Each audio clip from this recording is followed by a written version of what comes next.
No, I do not deem it madness. It is no fevered raving of a mind unmoored to conclude that a life, begun in so profound a shadow, is a torment not worth the sufferance. What sanity is there in denying the scream of a soul that has known only the rack, to be born, not into the light, but into the cold, damp dark of a living sepulchre? This is the first horror. To be raised by architects of ruin, by parents whose touch is not one of warmth, but of a chilling, siphoning void. To be denied the very essence of one's humanity, to have the celestial spark that God Himself imprinted upon the soul, snuffed out before it could even glow. We are told we are given a divine purpose, a unique and sacred design assigned to us before our first breath. But what of the child whose purpose is seized, stolen, and refashioned to a grotesque parody? What of the soul forced to become a mere spectral servant, a pallid automaton pacing the halls of a decaying manse, existing only to fill the bottomless, gnawing needs of its jailers? This is a spiritual murder. It is the creation of a walking corpse, a hollow vessel where a vibrant life was meant to be. It leaves within the breast a void of death, a ghastly internal emptiness that no mere worldly pleasure can ever hope to fill. It is a hunger that only selfless divine love could satiate, a love that is pointedly, cruelly, and eternally withheld.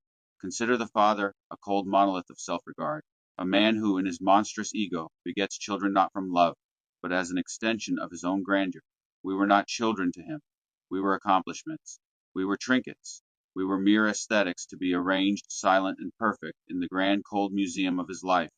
He demanded our perfection to reflect his own, and in doing so drained us of all that was real, all that was human, leaving only the polished, empty shell. But there is a horror deeper still, a betrayal that chills the very marrow.